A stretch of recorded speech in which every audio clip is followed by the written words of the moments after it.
Hello and thanks for staying on LN 24/7. This is Politics Now. My name is Morno Balagbogbo. Today on the show we will focus on African politics matters arising, and here is a rundown of some of our talking points. First, we'll look at the ban on political party activities in Mali, and then we'll focus our attention to the delayed legislative and regional polls in Togo, and then from there we'll look at the fate of South Africa's ANC party as Zuma cleared to run. And then finally tonight, we will look at the crackdown on opposition political leaders in Ethiopia. Joining the conversation from Uganda via Zoom link is Henry Muguzi, who is the coordinator, African Election Observers Network. Henry is an African affairs analyst, the executive director of Alliance for Finance Monitoring, with vast experience in political finance in Africa, election observation, reporting, and anti-corruption governance accountability and management systems. Our second guest tonight is Dr.Omoshola Deji, African political scientist, joining us live from Lagos via video call. Dr. Omoshola is a research analyst at the Daily Source USA.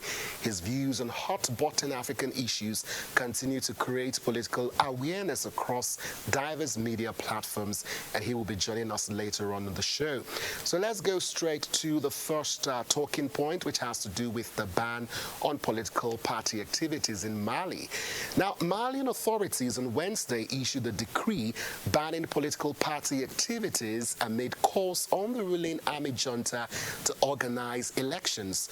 The announcement was made by the government spokesman on state television Wednesday evening. Abdoulaye Magia said the ban on political activities was made in the interest of maintaining public order.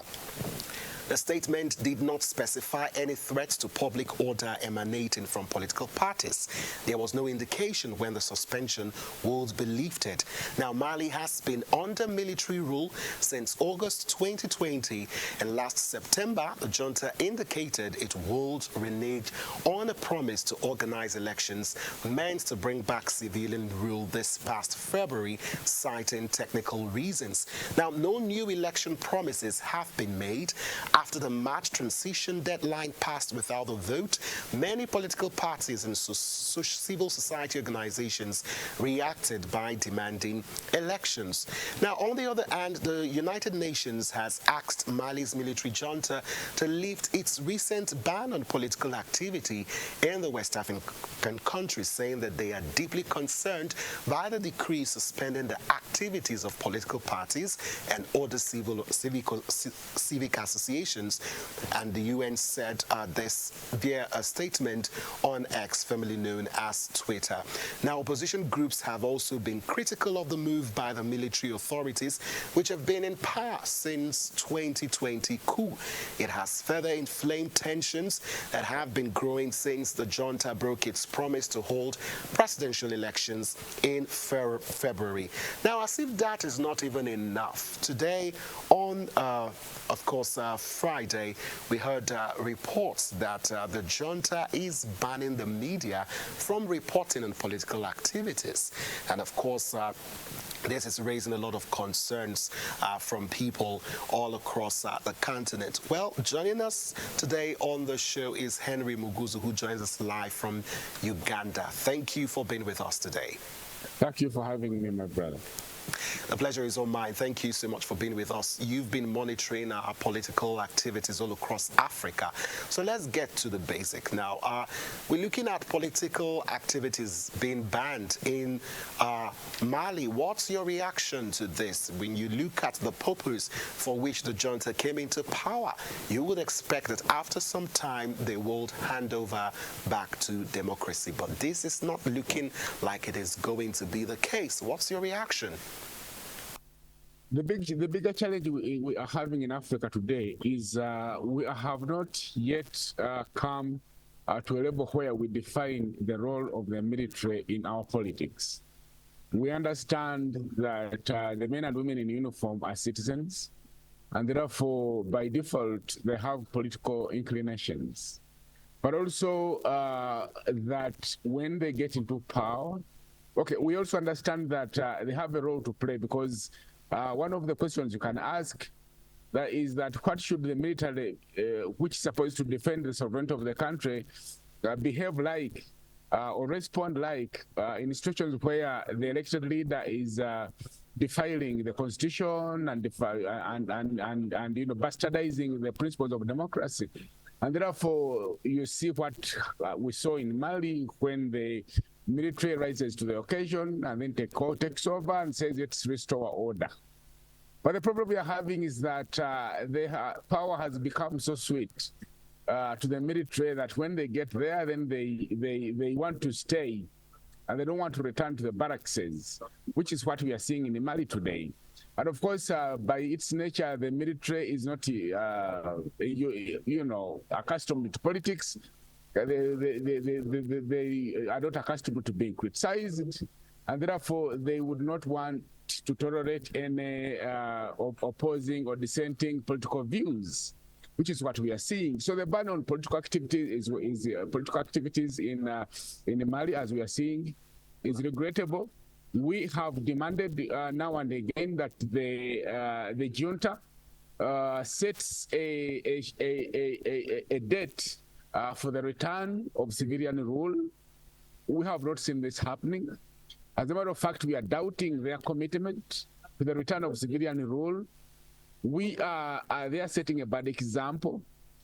And so all we can do as citizens is to condemn this in the strongest possible terms. For us in the African Election Observers Network, we have condemned this, and we have tried to disabuse the junta in countries where they've taken over, especially in West Africa, of their tendency to continue to stay and cling on power, other than surrendering to civilian rule. And of course, then it emerges as a challenge, because the more the military gets to be, to find politics sweet, is the more they will find it also difficult to subject themselves to civilian rule. And so it's a challenge we have to grapple with, but I think we only have to call upon the institutions of democracy on the continent. I think the African Union, but also ECOWAS, and many other stakeholders to get pressure to bear on the junta in Mali to organize a return to civilian rule as soon as possible.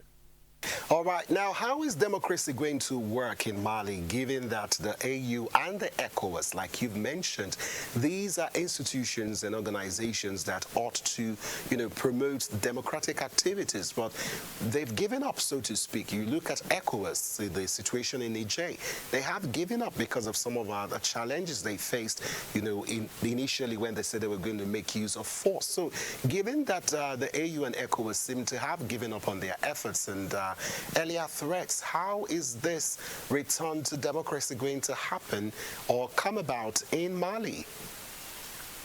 One of the things we need is persistence. We need to identify a few good men inside the junta and try to see whether we can get progressive discussions with those few good men there that could in turn get to convince their colleagues that a return to civilian rule is inevitable. I think it's also important also to reflect on ourselves as civilians, on the quality of men and women we elect into political positions, and the kind of pressure we put in place to ensure that they govern in a way and manner that would make it difficult for the military to find excuses for taking over power.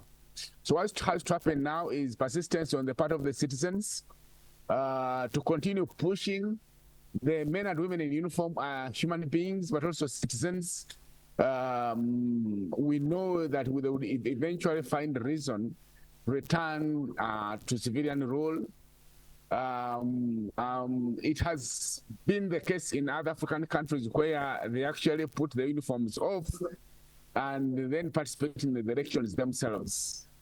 So if this is going to be the case, It could be one way, to find a compromise that the current junta would put the uniforms off and then, retire from the military and then get to subject themselves to elections, because all we want to see now is that power is returned to the citizens through an election that would then set the stage for a return to democracy. Henry, let's talk about the basis for usurping power in the first place. The people were shouting and, were tired of French governance and all of that, and were like, okay, this is what the people want. And the military went out, took over power from democratic leadership. Now, you look at the time the military junta has been in power. Has the objectives of the people, the reason why they wanted the military to even take over power, has it been fulfilled? You look at the effectiveness of the junta's governance so far. And from what you are hearing in Mali, what are your sources telling you, regarding how the people are faring in Mali to justify, this present situation whereby political parties, are being banned, the media is being banned, people cannot, come together to see how they can return back to democracy, because the purpose of this junta in the first place is to seize affairs and then orchestrate the coming back of a democratic governance. So what are your sources telling you about what's going on in Mali?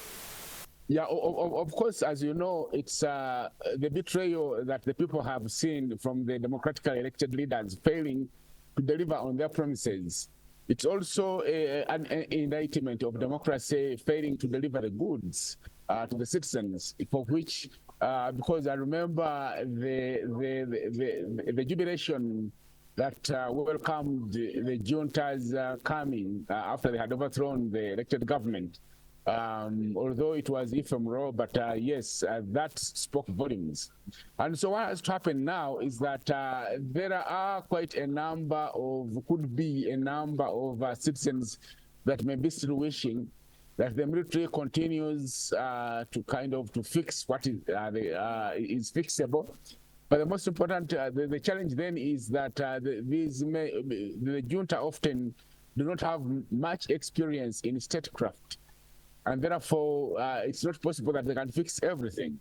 And so it's a matter of us, of the citizens, continuing to engage, but also realizing very quickly that the answer to the kind of the promised land that the citizens want to get to will not be when you have the military on the steering wheel, but that we need to have competent men and women that are subjected to civilian rule that are governing.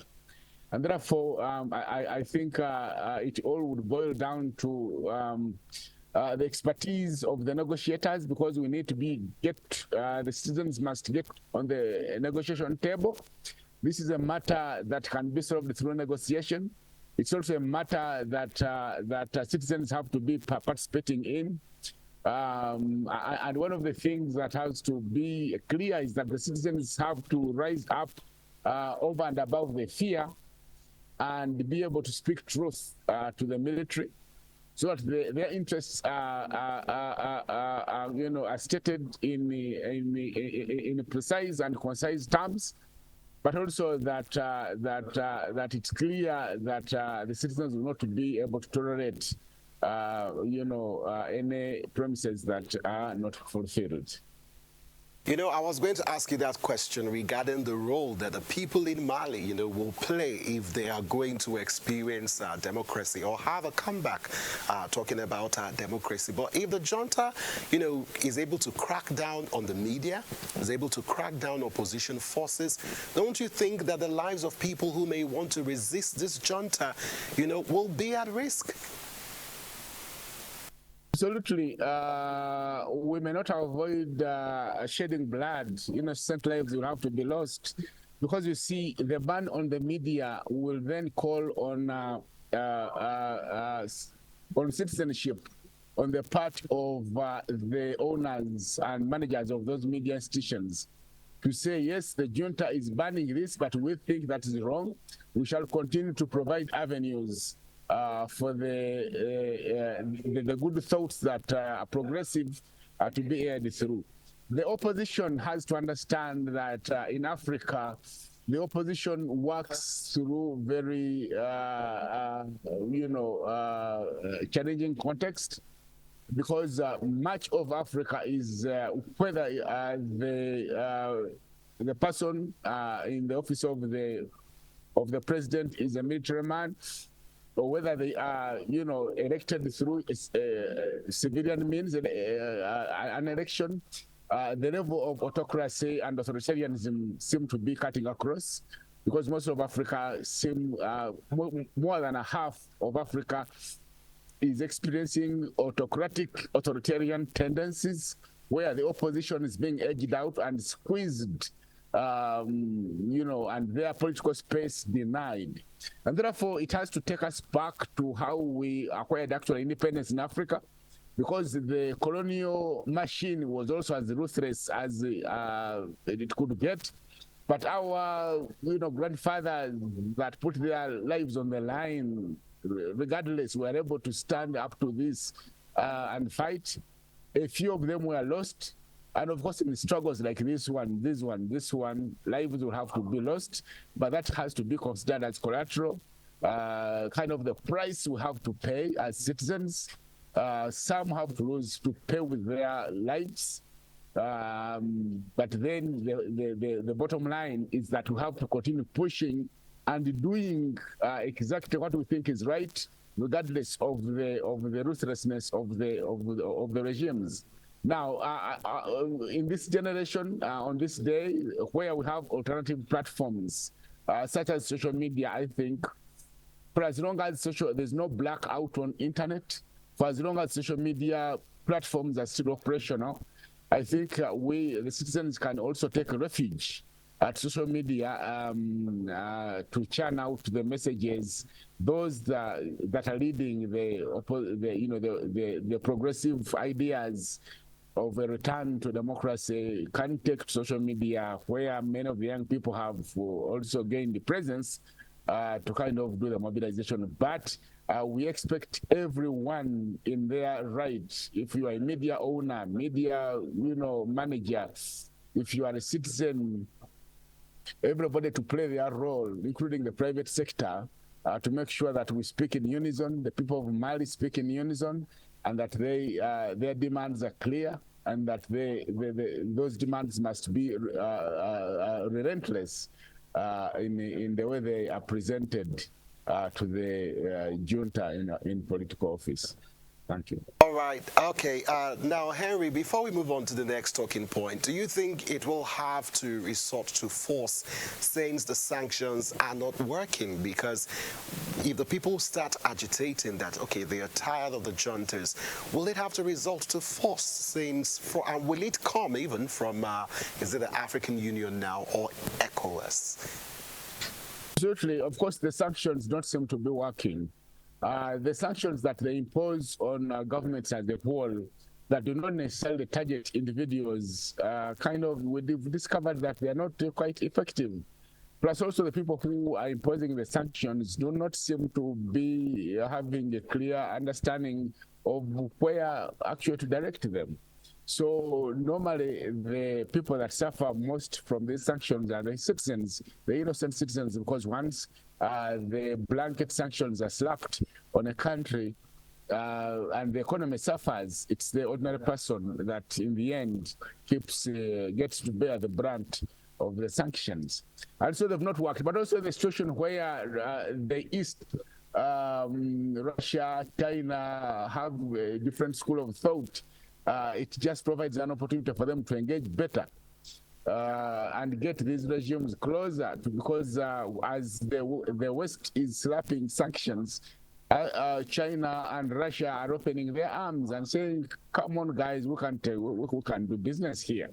So these are things that we have to grapple with. But the bottom line, I think, my brother, has to be that for us as Africans, we must understand that the challenges, the answers to the greatest questions of Africa have to be found in us as citizens, because quite often we have looked to external forces who do not necessarily understand our context, but also forces that also have their, personal ulterior interests.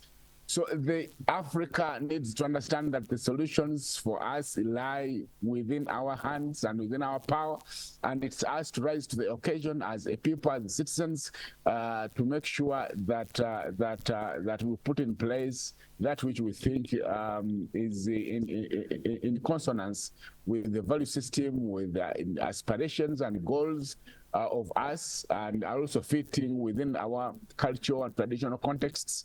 And that has to demand that we are ready, even where it means losing lives, shedding blood. This has to be the case.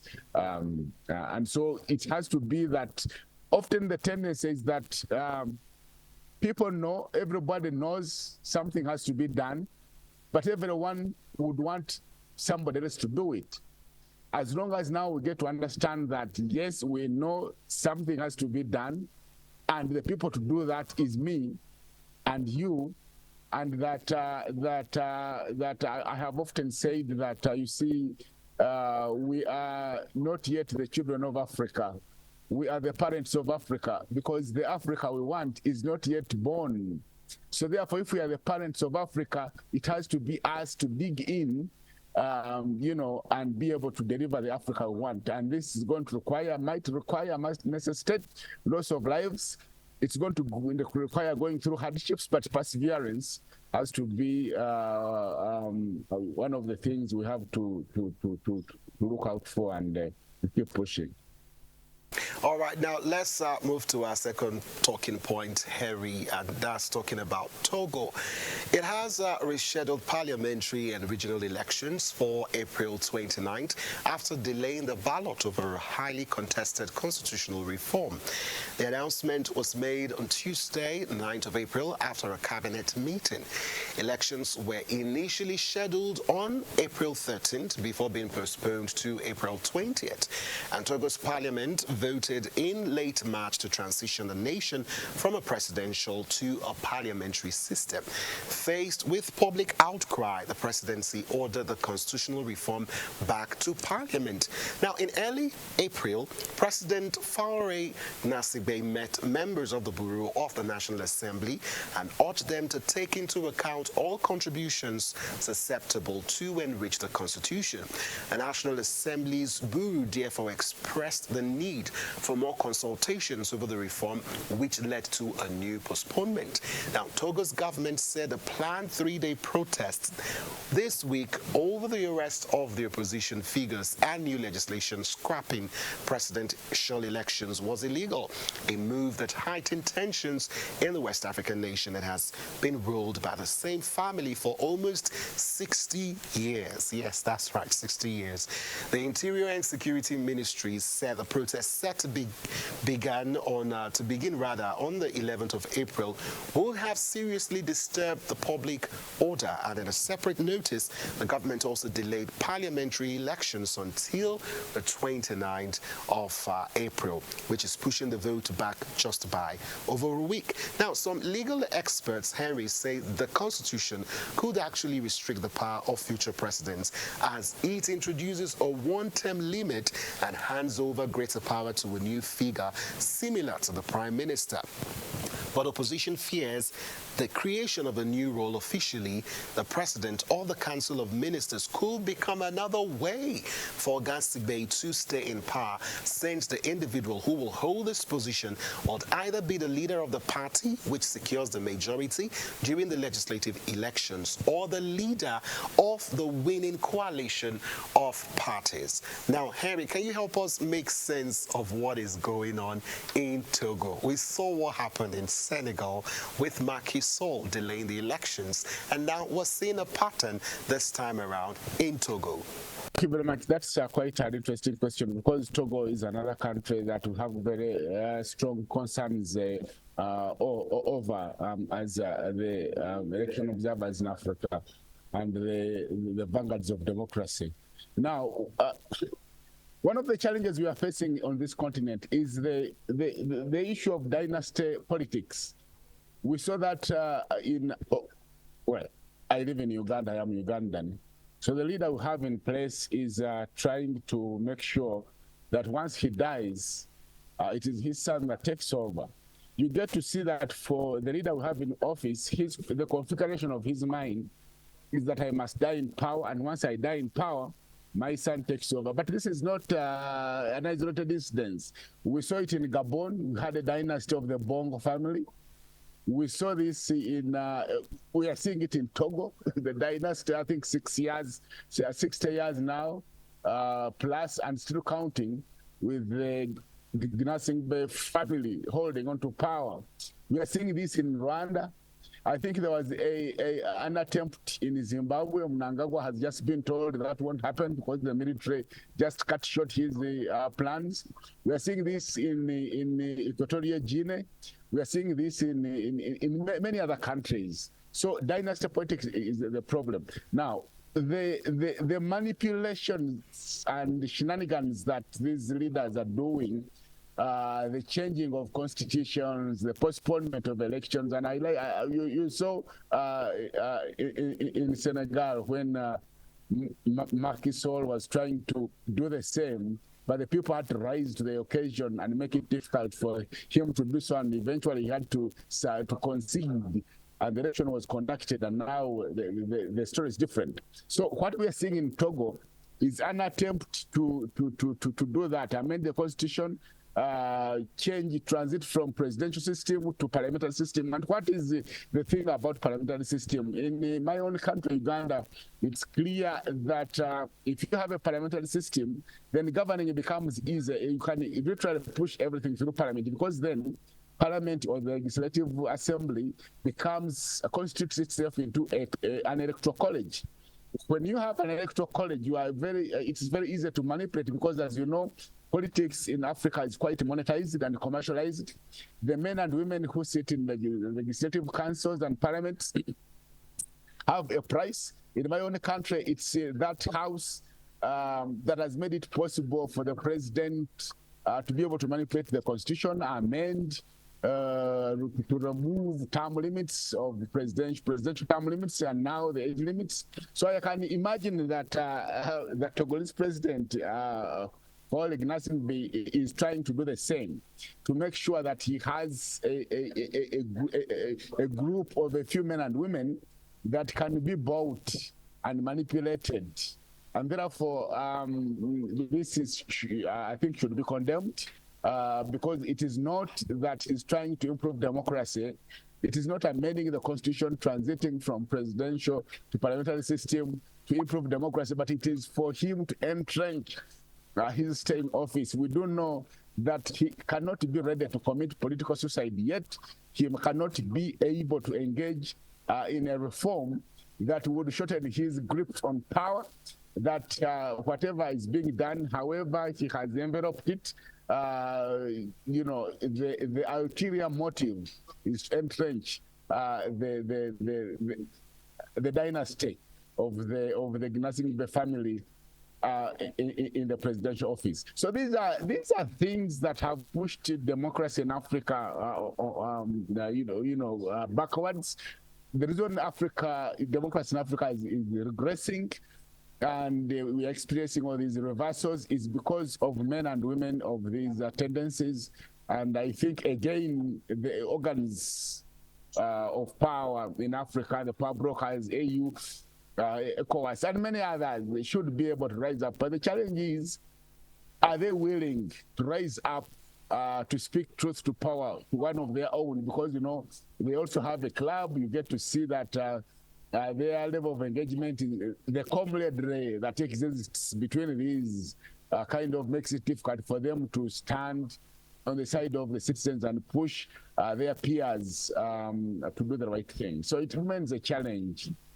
All right. Now, Henry, I wanted to talk to you about the advantages of parliamentary system, because when you look at Nigeria, even our own National Assembly are having conversations, of moving from the presidential system of governance to a parliamentary system of governance. For Togo, let's be specific. What is in it if they decide to move from the presidential system of governance to parliamentary system of governance? And let's just move aside the, fears of critics and all of that, saying this could be taken advantage of, and have this family that's been in power for 60 years continue to stay in power. Or what good will a parliamentary system of governance do for people of Togo? It is difficult to understand how the parliamentary system will be good for the people, because you see, ordinarily, because the parliament is supposed to be an organ of people's sovereignty, you would imagine that it should be one that would best represent the interests of and aggregate the interests of the citizenry. But in Africa, that is not the case, because parliament has these men and women that have access to that office, not to serve, but literally and majorly to enrich themselves. So because the overriding motivation was to enrich themselves, they have a price, and the leaders in power know their price, they pay that price. And therefore, because they have a price, they don't necessarily serve the interests of the citizens, they serve the interest of the one who pays. So how is it going to help the people of Togo? I don't see it helping. It is not helping in Uganda. It is not helping in Rwanda. It was not helping in Tunisia when the guy decided to disband parliament. So you get to see that these houses, I think we need to go back to the drawing board. It's also an indictment on us as citizens to understand and rethink, how do we make the decision on who we get to send to parliament? So these are some of the challenges we have. But when you look at what's happening in Togo, you can see all the trappings of a man who is trying to make sure that he puts in place an organ that he can easily manipulate to achieve quite a number of self-centered ends. All right, that's the much we can take on the show for today. Thank you so much, Henry Muguzi, for joining us on Politics Now. It's been a pleasure. Thank you for having me. Well, the pleasure is mine. We've got a lot more to talk about, looking at African politics and matters arising. We'll be right back to stay with us. We'll go on this short break.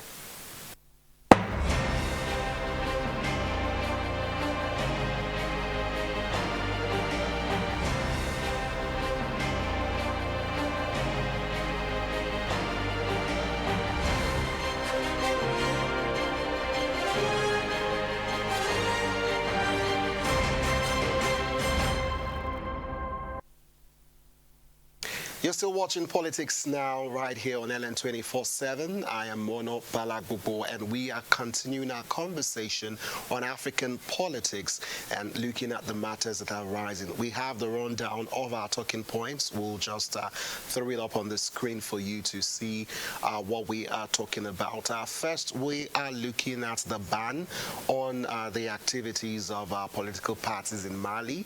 We looked at the delayed legislative and regional polls in Togo. Special thanks to our guest, Henry Muguzi, who joined us live from Uganda.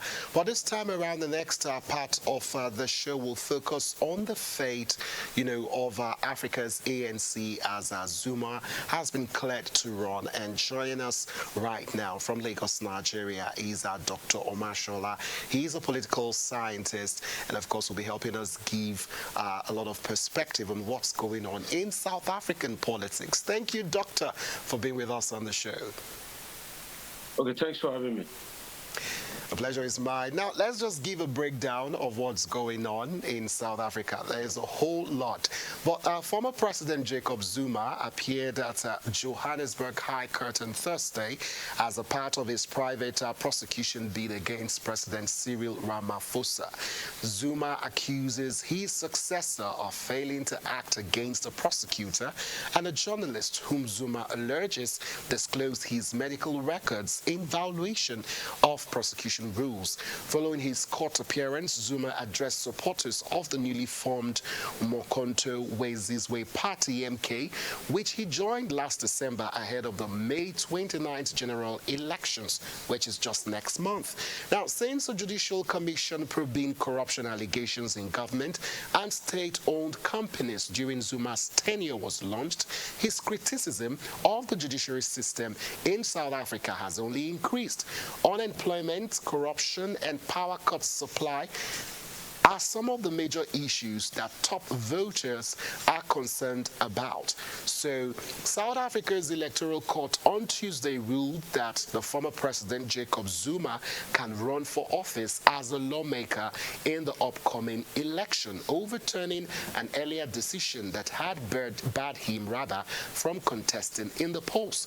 Now, the decision is going to pave a way for Zuma to run for president on behalf of the Mokonto Wezizwe Party, which is a new political organization that he joined last year after denouncing the ruling African National Congress party that he once led. And banking on Zuma's popularity, MK is expected to cut well into the vote share of the already embattled ruling African National Congress, the ex-president's former political home. So this could precipitate the ANC towards its worst result in almost 3 decades. Now, seeing it drop below 50% of the vote, which is short of a parliamentary majority, is going to prove to be a big challenge for the party. Now, Doctor, you've listened to the introduction that I just gave regarding what's going on in South Africa. What do you make of the political atmosphere right now in South Africa? Political situation in South Africa right now, it's very tense, quite tense like never before, at least since the emergence of Jacob Zuma after the shift away from apartheid.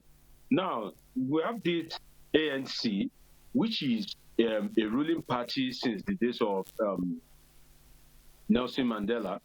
So now there's this public disaffection against the ANC. Now, the public disaffection against ANC should not be mistaken as a support for Zuma. I think most people are getting it quite wrong. You see, the public disaffection against ANC is because of the high unemployment rate, about 30% overall, and youth unemployment about 40%.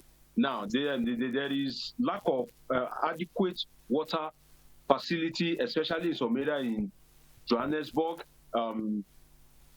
inconstant power supply, the dwindling of the economy. So this is what is given the average South African concern, that this party is feeling too comfortable, and can we continue like this? And for how long can we really bear the pain? We need a government that can sit tight in power and make things happen for us. But it seems this ANC party is too relaxed. Coincidentally, there has been an intra-party issue before now with Zuma and Ramaphosa. Zuma, the former president, believes that, okay, regardless of anything, the spirit of what the military call esprit de corps should apply, that we are in the same political party.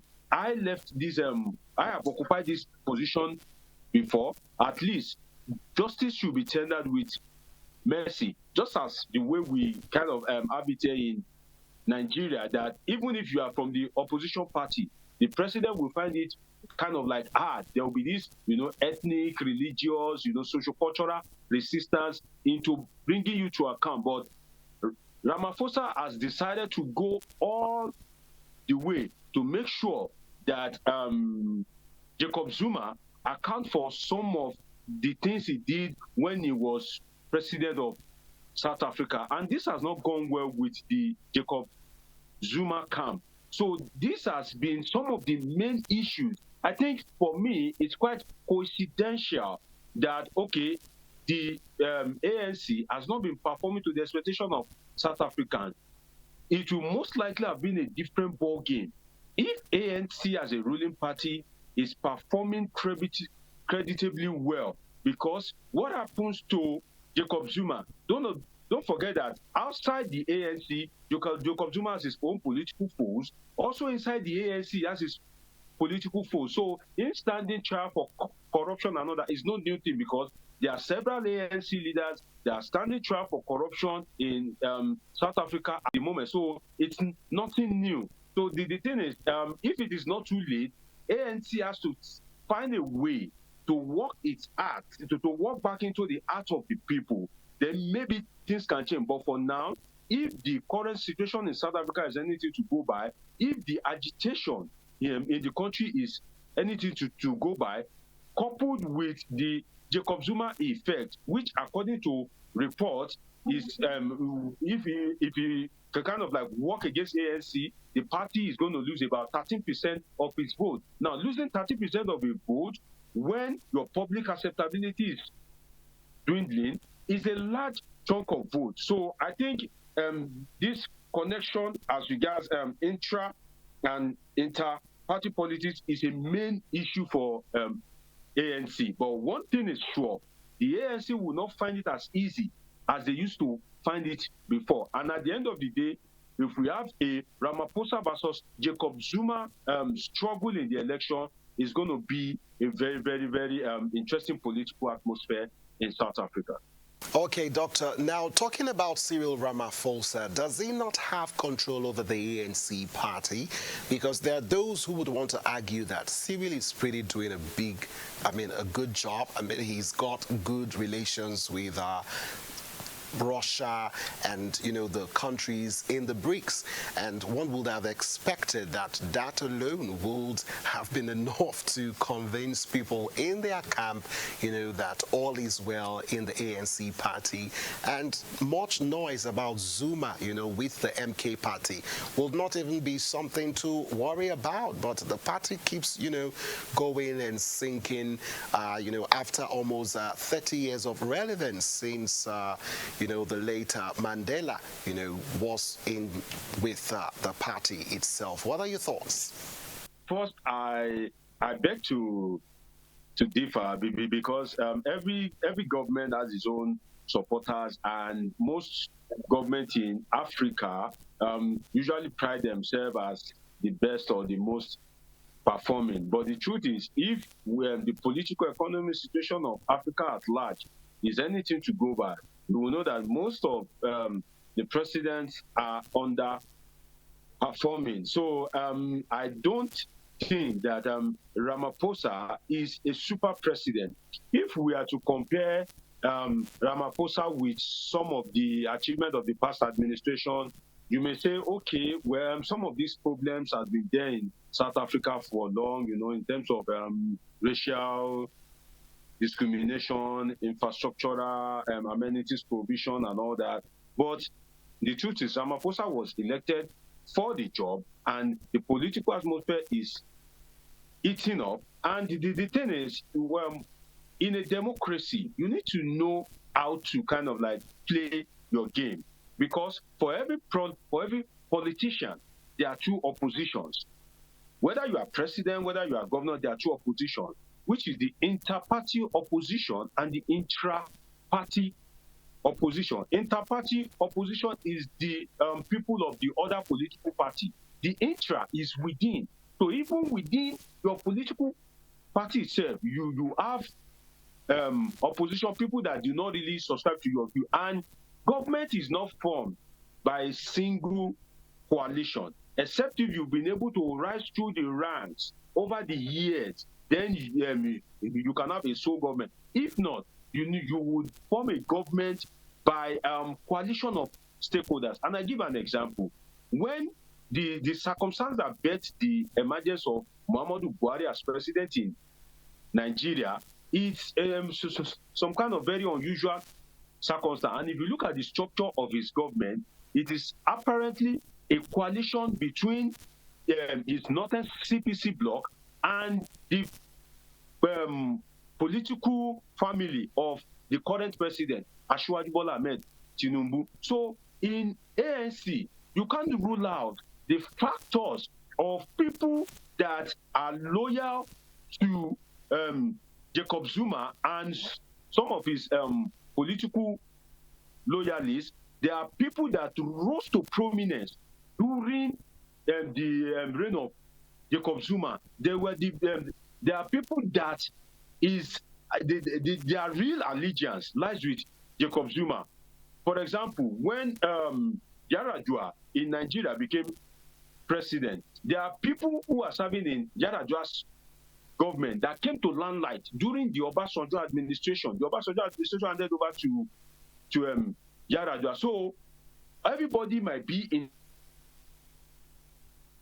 the same boss, which is the political party or government, but people's allegiance, which is their destination, is quite different. So people's bus stop is quite different. So in this time in South Africa, you don't expect that, okay, like with the non-performance and some of the high-handedness of Ramaphosa, that everybody will be in agreement with him, even though they are in the same political party. So the Jacob Zuma effect is still strong, and it is not unexpected anyway. If Jacob Zuma can hold sway in South Africa for that number of years, you can imagine that his political effect will not just fade away like that. And that has transmuted into the apparent 13%. Amongst those 13%, some of them are a Judas in the Ramaphosa camp.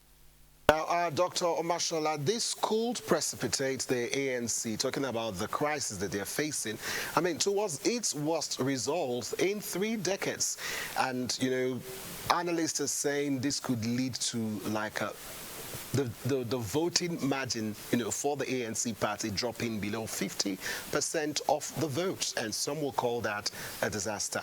But let's just say things go as the way, you know, we are envisaging it will go. How will this change the dynamics of politics and governance in general in South Africa?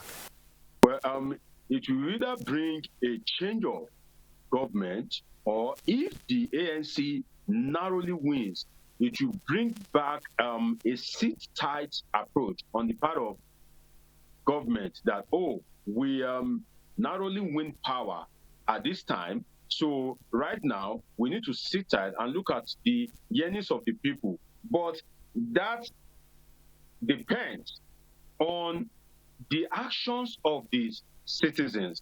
If South Africans are like Nigerian citizens, at the end of the day, you know, ANC will continue the way it's ruling and may likely continue to perpetuate itself into power. Don't forget that it is not easy to unseat a government that has been in power for 30 years. Now, minus 30 years in the life of a nation, there are South Africans that since the day they were born, the only party that they've known, that they've seen existing is the ANC.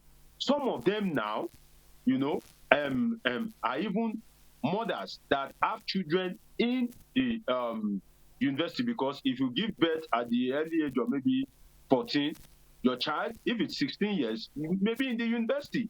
So all these people that have this deep, you know, deep political affiliation with ANC, and don't forget, this is going to take effect in the ministries, the electoral board, the police, the military. So it will not be easy, in the true sense of it, to unseat ANC.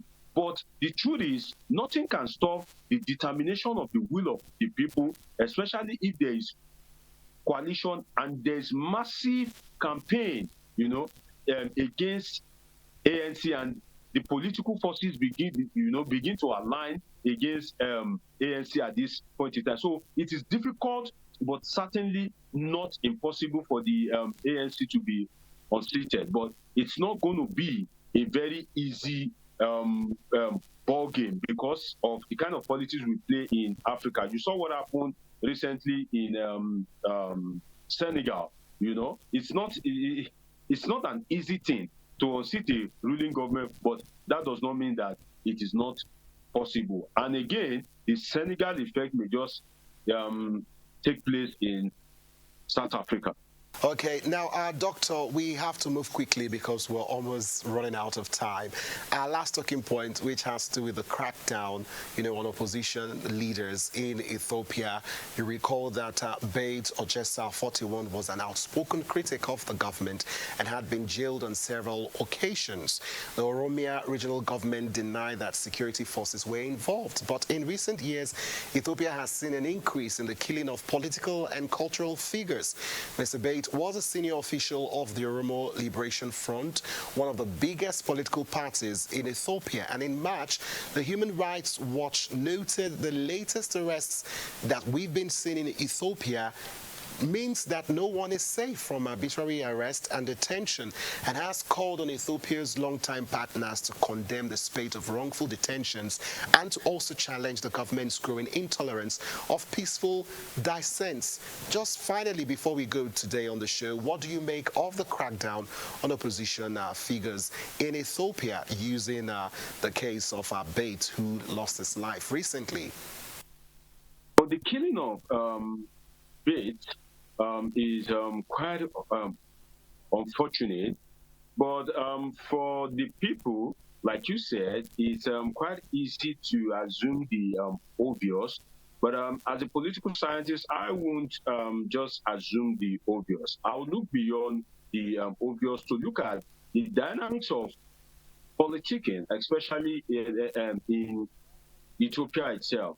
You see, one, I think when these kind of things happen, government knowing that the blame is going to fall solely on it, just as the EU, the UK, the US, and the powers in the West have condemned the killing of Bate, I think African government should not only prioritize protecting itself, but also opposition figures. So it doesn't appear as a kind of like not only dictatorial, but a kind of brutish government.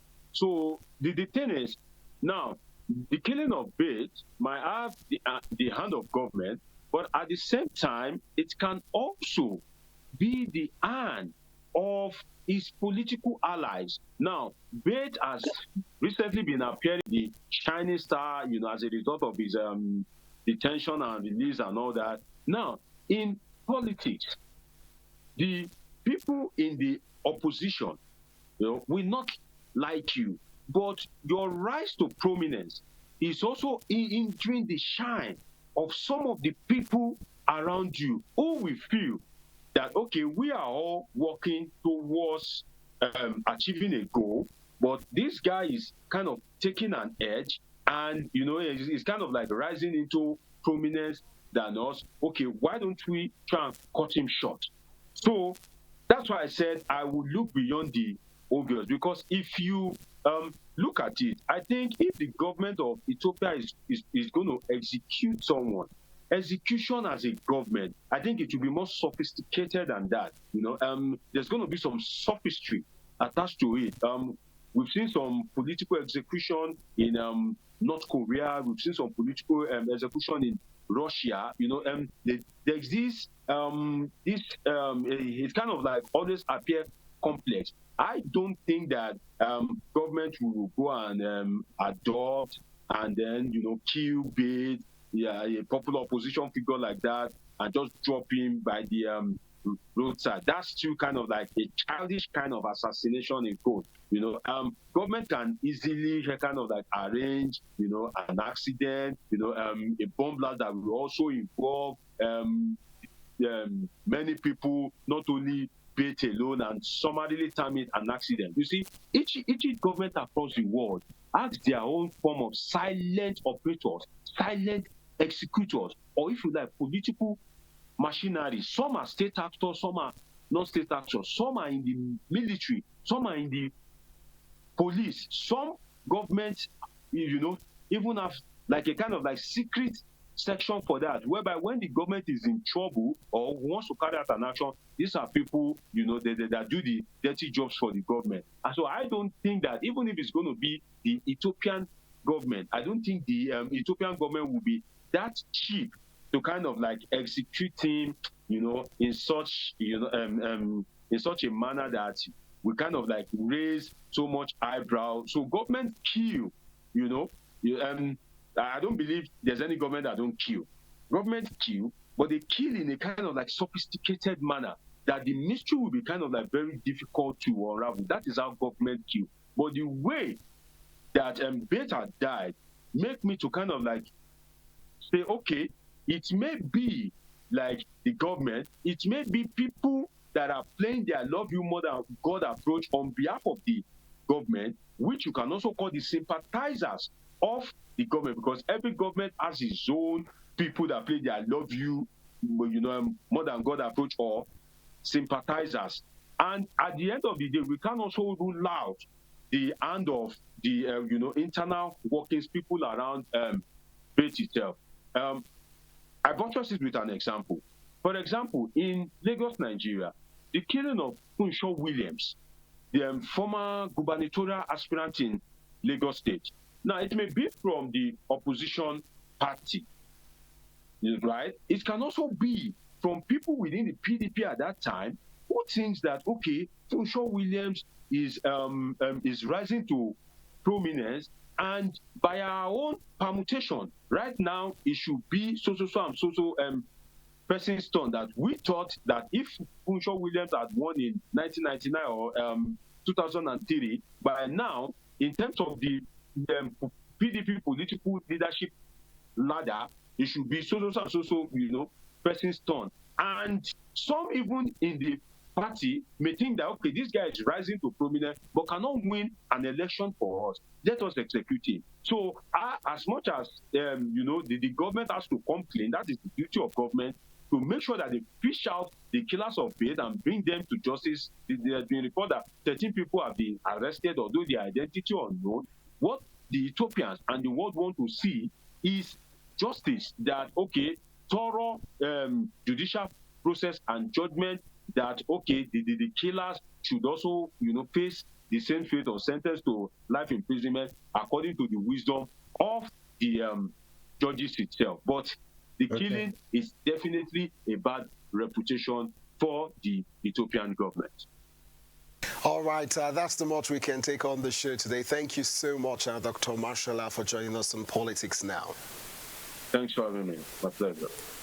Pleasure is all mine. Well, folks, that's the what we can take on the show today, talking about focusing on African politics matters arising.